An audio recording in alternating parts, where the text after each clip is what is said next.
Pourquoi est-ce que la mère aurait plus de raisons de s'occuper de l'enfant que le père? Aujourd'hui, ça a été prouvé par plusieurs économistes, dont Esther Duflo, que la parentalité, c'est la première source d'inégalité entre les femmes et les hommes. Je m'appelle Vincent, j'ai 34 ans, je suis papa de 2 enfants. Et je vais vous expliquer pourquoi j'ai décidé de prendre 3 mois pour accueillir mon deuxième enfant. J'avais pris 14 jours pour mon premier enfant. Je pense que je suis passé dans un premier temps à côté de pas mal de choses. Et donc là, j'ai bien compris, même si j'ai des automatismes parce que j'ai un premier enfant, que c'est super important de se poser. Chaque enfant est unique pour comprendre mon enfant, pour créer du lien avec lui, créer des réflexes à la maison. C'est assez intéressant de voir que dans l'esprit de grande partie de la population et des gens qui sont plutôt progressistes en partie, c'est assez naturel que ce soit la femme qui s'occupe de l'enfant. Après tout, elle a porté, elle va potentiellement l'allaiter et donc c'est elle que revient le gros de la charge. Or, c'est totalement faux. Aujourd'hui, en fait, tout ça est totalement, je pense, déconstruit par pas mal d'études. C'est important de montrer une forme une preuve d'amour vis-à-vis de ma femme, de lui dire, voilà, c'est pas à toi de t'occuper de l'enfant de plus que moi, puis en plus, j'ai envie de le faire. Et la deuxième chose qui est hyper importante, je l'ai vu avec mon premier enfant, le retour au travail, il n'est pas évident. On prend 2 femmes et 2 hommes qui ont 30 ans, en tout cas qui n'ont pas d'enfants, il n'y a pas tant que ça d'inégalité. Et pile au moment où ils ont des enfants, on constate un écart de salaire. Moi, je l'ai constaté avec ma femme, alors qu'elle a bossé dans des entreprises qui sont hyper progressistes, hyper bienveillantes. Mais en fait, quand j'ai eu un enfant, j'ai vu mon salaire augmenter de manière assez significative. Je pense que j'ai été perçu, voilà, en étant un homme, comme quelqu'un de plus structuré, de moins foufou parce que j'ai des enfants, et donc du coup plus rassurant pour l'entreprise. Et de l'autre côté, je pense que ma femme, elle a été perçue, c'est un cliché ce que je vais dire, mais en même temps, c'est un peu la perception, comme une mère nourricière qui du coup va se concentrer sur la famille et peut-être moins être engagée vis-à-vis de l'entreprise. Et encore une fois, c'est faux.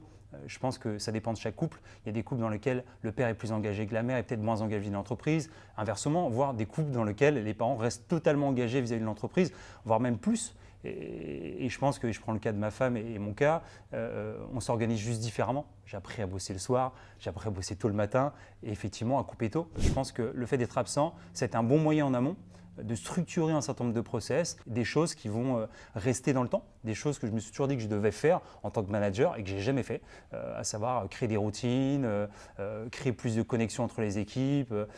Voilà, ça fait 2 ans et je l'ai jamais fait.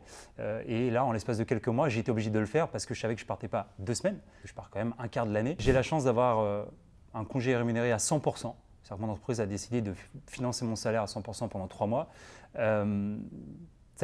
Ça n'a pas été un combat. J'ai convaincu mon entreprise, qui a d'ailleurs décidé, évidemment, de ne pas en faire une exception, mais que tous les parents allaient pouvoir avoir 2 mois supplémentaires. Donc c'est pareil pour les femmes, donc ça passe à 5 mois. Et je pense que, en fait, ça n'a pas vraiment été un jeu de négociation, ça a plutôt été le fil de conversation avec différentes personnes de l'entreprise. Moi, j'ai toujours assumé ma parentalité, j'ai toujours montré que c'était une force. Ils savent bien que si on m'enlève ma parentalité aujourd'hui, je perds une part de moi et je serai moins productif.